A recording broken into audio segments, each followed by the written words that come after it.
lo largo del tiempo, los seres humanos han admirado personajes de ficción, películas, series, libros, bandas musicales, y luego pasan a convertirse en fandoms.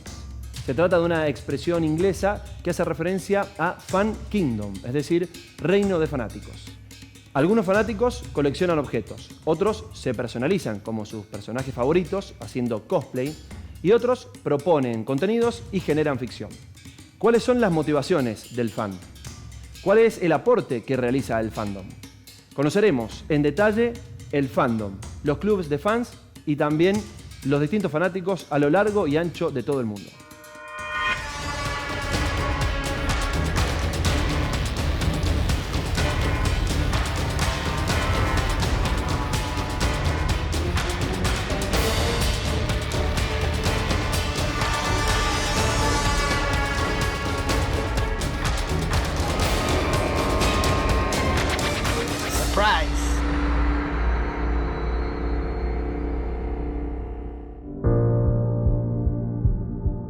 Cuando se produce un elemento de consumo audiovisual o literario o de cómics o de dibujos o cualquiera sea, hasta teatro, cualquiera sea el medio, hay un montón de elementos en los cuales la persona se puede enganchar e identificar con eso.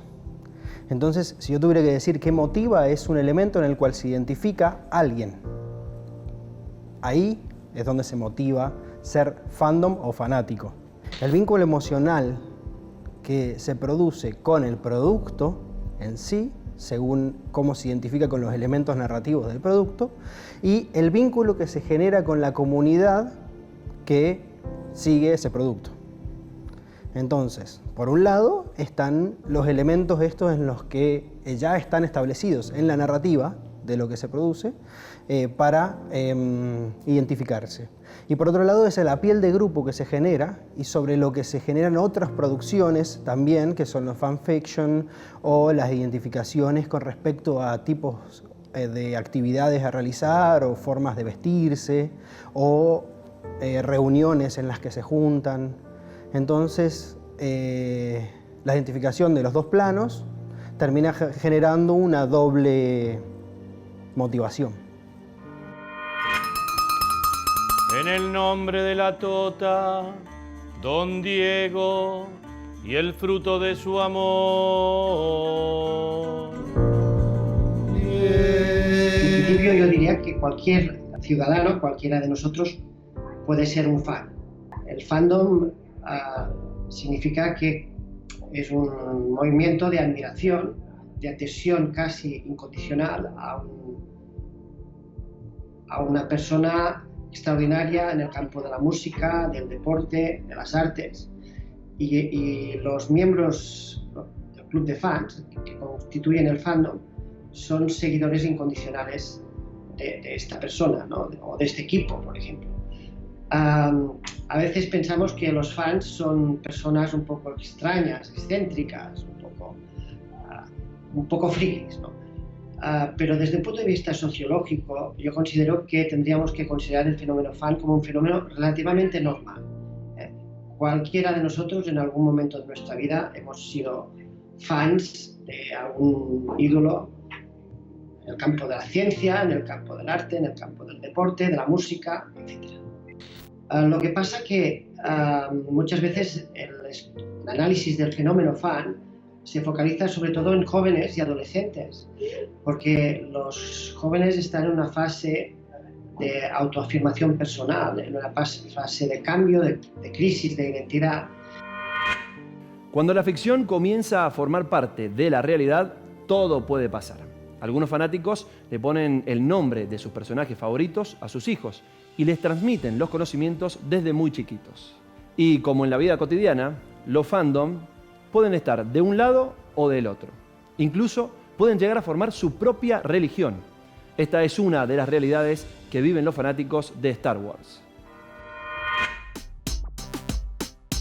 Cuando tenía 8 años, gracias a mi papá, la primera película se estrenó en el 77, entonces a partir de ahí mi papá se volvió súper fanático de las películas, de la saga entera. Y bueno, me trasladó eso a mí. Realmente para mí fue increíble que me haya heredado como ese gusto y esa pasión por la saga de Star Wars. Cuando uno es más chico lo atrapan los efectos de sonido, todo lo que son los efectos especiales, los trajes, el maquillaje, pero después te atrapa, digamos, la temática de la película, el argumento. A cada película le ves un condimento distinto, algo distinto, que te gusta más y que eso hace que vos sigas viendo la saga y que cada vez que veas la saga le encuentres cosas nuevas.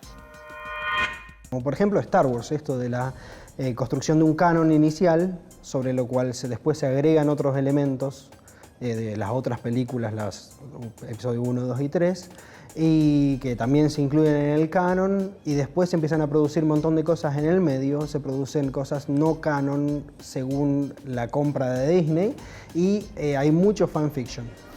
En toda esta revolución se generan, por supuesto, muchas subcomunidades y se generan muchas producciones que tienen que ver con identificaciones a actividades que están en la narración, al punto de que, por ejemplo, en Inglaterra está aceptada la religión Jedi. Entonces llega a esos niveles de interacción con la realidad y después con la comunidad extensa, no solamente con los que están dentro del fandom. La gente se siente identificada puntualmente con un personaje y es como todo, es una lucha permanente entre el bien y el mal, es justamente el lado de la fuerza o el lado de la luz contra el lado oscuro, y muchas veces la gente se siente muy identificado con eso y como todo en la vida toma partido por uno de los dos bandos. Entonces eso genera también, o sea, está muy ligado a la realidad, aunque ustedes no lo crean. Entonces eso hace que cuando algún tema está ligado a la realidad, hace que mueva masas. Es así, como un montón de películas en su momento, que nadie les tenía fe o cosas así, y terminaron moviendo un montón de gente. Es así. Fans hay a lo largo de todo el mundo y de temas muy variados. Películas, libros, bandas de música, series. Pero ¿cómo es la vida dentro de un club de fans? ¿Cómo es posible que un fenómeno que surge en un lugar se expanda a todo el mundo?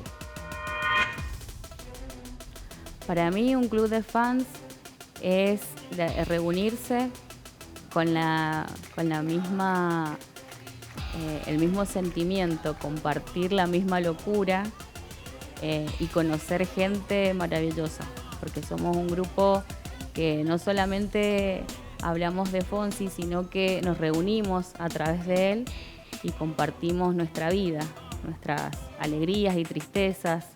En el grupo de WhatsApp no solamente se habla de eso, sino de las cosas que atravesamos a diario. Nosotros tenemos un reglamento que por lo general dice, te dice las asistencias a las reuniones. Habíamos puesto un sistema de puntajes, entonces, por ejemplo, si asistías a la reunión tenías 10 puntos, si no asistías se te descontaban 5 puntos, y así como para hacer un tipo ranking para ver después quién tenía el beneficio. Si nos daban, por ejemplo, 5 lugares para la foto, bueno, quiénes eran las que iban a entrar o no. O sea, yo veo mucho eso de que se ganen su lugar, que no sea solamente por estar en el club vas a tener el beneficio. Porque hay muchas chicas que están, entonces todas quieren lograr tener su foto, que es por la que la mayoría se une. Hay en todas partes del mundo. Yo me sorprendo porque, por ejemplo, el otro día vi a uno en Polonia, que vos decís, ni siquiera deben entender mínimo de lo que canta Fonsi, pero tienen clubes fan. En Polonia, Puerto Rico, que es de donde es él, por toda Europa, y todo eso, despacito ha llevado a que lleguen a todos esos lugares.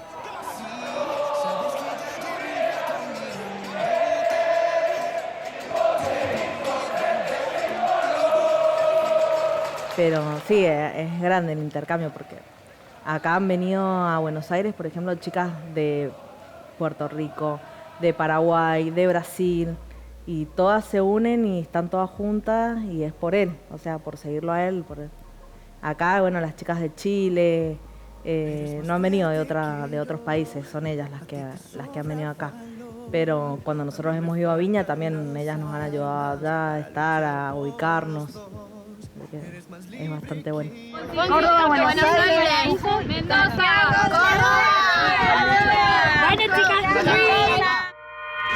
La admiración lleva al fanatismo y muchas veces esta expresión es relacionada con situaciones extremas. Sin embargo, ser fanático no tiene por qué tener connotaciones negativas. Sí, tradicionalmente se ha utilizado la expresión fan en un sentido negativo, ¿no? En un sentido peyorativo, como si fuera un estigma. En realidad, desde un punto de vista sociológico, el fenómeno fan yo creo que es un fenómeno relativamente normal, ¿no? Se ha extendido en distintas edades, tampoco tiene género. A veces pensamos que los fans son las fans, ¿no? Las chicas jóvenes entusiastas. Yo esto creo que es un estereotipo, ¿no? Que no responde a la realidad. Cualquier individuo, sea hombre o mujer, independientemente de su edad, puede ser fan. Lo que pasa que sí que socialmente ha estado estigmatizado, incluso en el campo de la investigación científica, en el campo de las ciencias sociales, también ha habido un cierto prejuicio, ¿no? Como si fuera un tema menor o de una importancia totalmente secundaria.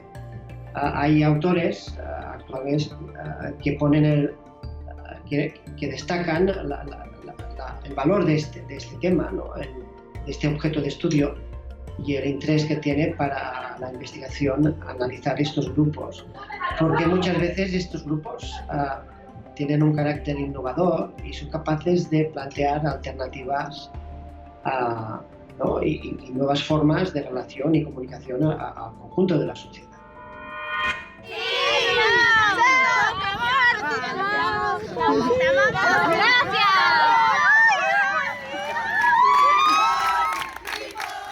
Bien, para no pasar a una locura, creo que uno tiene que estar centrado y saber de que el artista es el artista y arriba del escenario y abajo es una persona como nosotros. Entonces, obviamente que en los recitales nos transformamos y disfrutamos de ese momento. Pero sabemos que cuando termina el show y él se baja del escenario, él sigue siendo una persona que es un papá de familia, entonces no podemos avanzar más de eso. Fonsi Fieles Mendoza, un beso bien grande.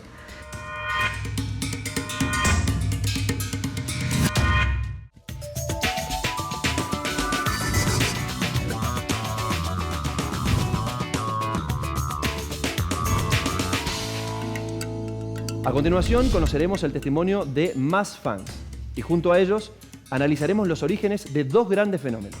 Por un lado, el de Harry Potter, con 7 novelas escritas y creadas por Joanne Joe Rowling, que gracias al advenimiento de Internet en los años 2000 y a su llegada a la industria cinematográfica, con 8 películas, logró expandirse por todo el mundo, fortaleciendo así la admiración y el fanatismo por el mundo del niño mago. Y por otro lado, la Beatlemanía, el fenómeno de los fanáticos de los Beatles, la banda inglesa de los años 60, integrada por enormes figuras musicales como Paul McCartney, John Lennon, Ringo Starr y George Harrison. Mira, yo me interesé en cuanto salió Harry Potter, allá fines de los 90, casi año 2000, porque me llamó mucho la atención el éxito descomunal del libro en una década que es la que yo considero que es la que menos se leyó, que los jóvenes menos leyeron. La década del 90 creo que fue nefasta para la literatura juvenil en general, o sea, los chicos casi no leían, le tenían alergia a los libros, y me llamó mucho la atención que un libro tuviera tanto éxito en todo el mundo, sobre todo teniendo tantas páginas, porque se decía que para los chicos había que escribir libros muy cortitos, con letras muy grandes, con muchas ilustraciones, porque si no, no leían. Entonces me llamó mucho en ese momento, por más que yo estaba abocada a literatura de adultos.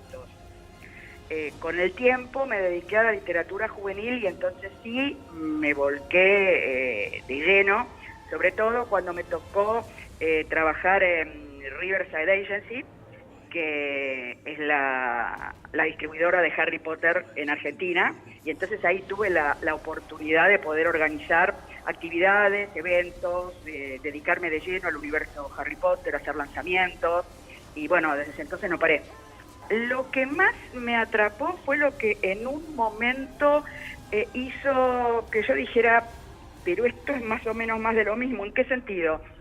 Cuando vos lees el primer libro de Harry Potter, o sea, no sabés cómo va la historia hacia adelante, es el primer libro, y vos ves, bueno, pero este es un relato fantástico típico, con todos los ingredientes del relato fantástico, es decir, el chico marcado, el chico huérfano, el chico que vive con una familia que lo trata muy mal, una especie de ceniciento, que a su vez es como un elegido, que tiene que hacer como el camino del héroe y es el que va a derrotar el mal, y me parecía que era como todo lo mismo de siempre, y resulta que al final, cuando termina la historia de Harry Potter, después de los 7 libros, te das cuenta de que hay una construcción de un mundo, de todo un universo, que es casi perfecta, o sea, que hay genealogías, que hay un montón de motivos, de razones, que a través del Ministerio de Magia se ve todos temas políticos que pueden ser de total actualidad en cualquier lugar del mundo. Te das cuenta del tema de la discriminación con los muggles o la sangre sucia, o no sé, me pareció que es un universo perfectamente construido donde los chicos pueden ver muchas cosas que son del mundo real sin olvidarse de lo que es la fantasía, de lo que es la magia. Shrouds the London airport. All is quiet, all is serene. But this is the lull before the storm. Thousands of Beatles fans are bedded down for the night to await the arrival of their heroes. Me presentó un documental que se llamaba Los Beatles cuentan su historia, ¿no? Y a mí me llamó poderosamente la atención más que nada la imagen de ellos, que era muy llamativa, ¿no? Y bueno, me acuerdo que lo grabé en cassette, ese show completo, y las canciones me encantaron, ¿no? Y tenía 9 años, estaba en 5º grado cuando empecé con esto. Y de ahí nunca paré, siempre me gustó la música, bueno, los Beatles siempre han sido como una especie de ADN para mí. Y lo que más me sorprendió de ellos fue la música, ¿no? De alguna manera, esa cuestión contemporánea que tienen, que nunca pasará de moda, ¿no? Y los Beatles son como esos grandes compositores, quizás de épocas antiguas, en el cual la música perdura, ¿no? Los Beatles son siempre modernos, siempre actuales, y es por la calidad de las canciones que componen. Son y serán los más grandes de la música, sin ninguna duda, de la música popular, del siglo XX y de los siglos primeros. Los integrantes de la comunidad fandom muchas veces se apropian de aquello a lo que admiran, de las obras y también de sus propios personajes. De esta manera, crean sus contenidos llamándolos fanfictions o ficciones de fanáticos. Lo más interesante de este grupo de nuevos fans es que consideran ser dueños de aquello que idolatran. Sienten que tienen más poder que sus propios creadores. ¿Cómo se realiza este aporte? ¿Qué tipo de contenidos realizan y por qué? A ver, muchas veces pensamos que el fan es un individuo pasivo, ¿no? Es un sujeto pasivo, como está un poco abducido, ¿no? Y está admirado, ¿no? Por la figura del creador o del artista, pero hay distintos niveles de participación en el fenómeno fan, y hay algunos seguidores entusiastas que al mismo tiempo son muy creativos, ¿no? No sé, en el campo de la literatura hay textos de grandes escritores que los fans los han reescrito, ¿no? O plantean un argumento distinto, nuevas tramas, nuevos personajes. Esto también se ha dado el caso de las series de televisión o de otros ámbitos del cine. Por tanto, a pesar de que seguramente hay una minoría en la comunidad de fans que tienen esta capacidad de crear, yo creo que sí que es un fenómeno importante, ¿no? Y muy significativo. Y esto será también gracias, en cierto modo, a las nuevas redes sociales, ¿no? Las tecnologías. Cuando los fanáticos o los pertenecientes al fandom se identifican con el producto, lo apropian.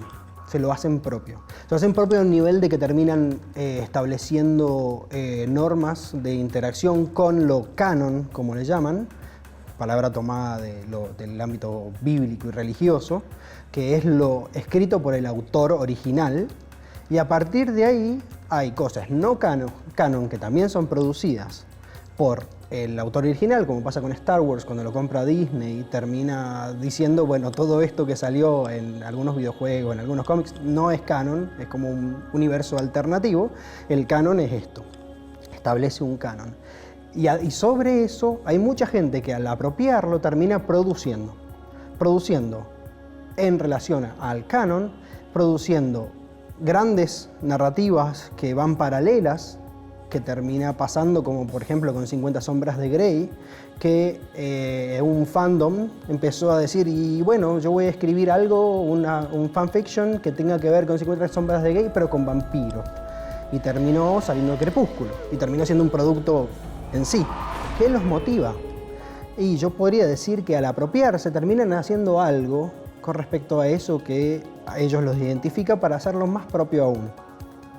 Y sobre las reglas de interacción de las comunidades fandom, terminan o quedando dentro o quedando fuera o generando subfandoms. Mira, hay gente del fandom que sí, que de pronto tiene sus grupos. Por ejemplo, Harry Latino. El grupo de Harry Latino son varios chicos con los cuales organizamos muchas cosas. Qué sé yo, trivia, juegos, entretenimientos. Ellos tienen sus propias remeras, hacen unas tazas de Harry Potter muy lindas, tienen determinados elementos, llaveros, qué sé yo.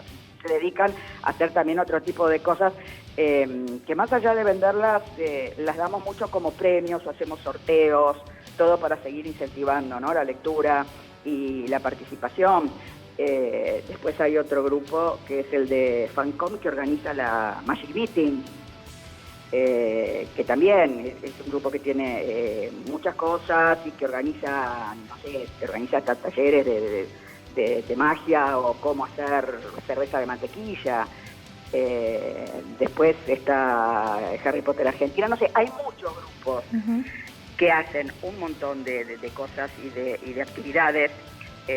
Sí, la verdad que sí, también hay de eso. Creo que, no sé, me parece que uno de los casos más emblemáticos es el de la saga de Cassandra Clare, Cazadores de Sombras, que empezó como un fanfiction de Harry Potter. Y acá en Argentina tenemos un caso específico que es el de Patricio Tarantino. Es uno de los especialistas más grandes que hay en el mundo y coleccionistas de Harry Potter, y es el fundador de The Rowling Library, que tiene más de 100.000 seguidores. Es una revista literaria en inglés donde él permanentemente pone noticias sobre Harry Potter. Es un coleccionista muy grande. Algunas de sus piezas se exhibieron en esta última Feria del Libro de Buenos Aires en una vitrina.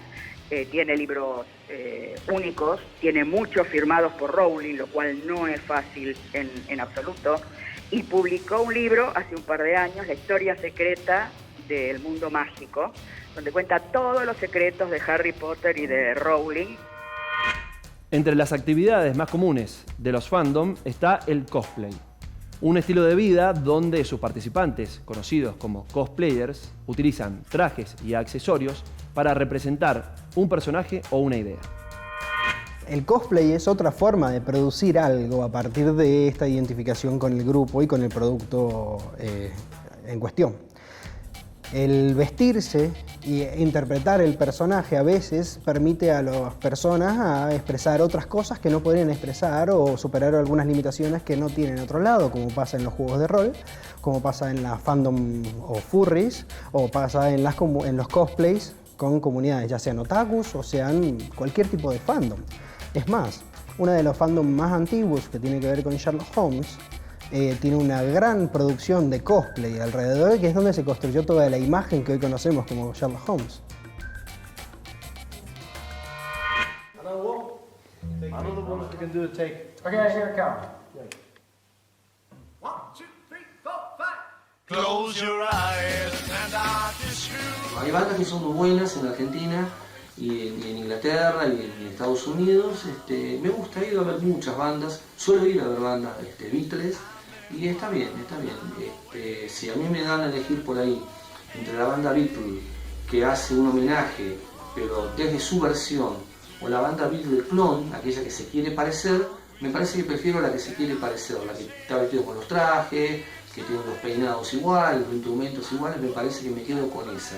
Cuanto más parecida me parece para mí es mejor, cuanto más podemos sacar las voces o los instrumentos originales me parece que es mejor, independientemente que entiendo que es un homenaje, no entiendo que es una invasión a algo que no le corresponde. Así que de alguna manera todo bien con las bandas tributo. Bueno, yo empecé en el cosplay hace 4 años, mi experiencia personal es un tanto rara. Porque fue un fin de semana que no iba a salir a bailar, empecé viendo por internet Sabrina la bruja adolescente y en la misma página encontré para descargar Sailor Moon. Y dije, oh, mirá, la serie que veía cuando era chiquita. Y la empecé a ver de nuevo, empecé a tomar contacto a través de Facebook con grupos de Buenos Aires en ese momento, de un club de fans de Sailor Moon y me contactaron con el club de fans de Mendoza. Y hace exactamente 4 años hicieron un evento, un Made Café que se llama, que bueno, lo que hacen, digamos, en el Made Café es servir bebidas, té sobre todo, porque bueno, el oriental es muy del té también. Entonces hacen té, masitas, todas esas cuestiones y se habla de lo que es la serie. Se hacía eventos, también se hacía karaoke, concurso de cosplay y bueno, fue la primera vez que participé con un cosplay de Sailor Júpiter, que gané el primer lugar, no lo podía creer. Así que, bueno, en eso así empecé y me hablaron de todo lo que era la movida del Mendotaku.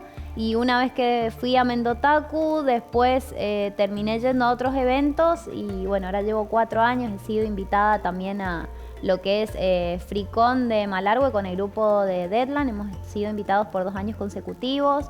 Hemos estado también en el mismo Mendotaku con stand de ayuda a los cosplayers. En Mundo Cómic también, o sea, nos hemos expandido no solamente a la parte de cultura oriental japonesa, sino también a todo lo que es el cómic. Como vimos durante el desarrollo de este programa, los fandoms están compuestos por personas de todas las edades, religiones y género. Cada fandom engloba un gusto en particular. Algunos fanáticos utilizan el club de fans como pasatiempos, pero otros se involucran tanto con sus ídolos que solo viven por ellos. Para ver de nuevo el programa y también los anteriores, se puede ingresar al sitio on demand www.acequia.tv. Muchas gracias y hasta la próxima.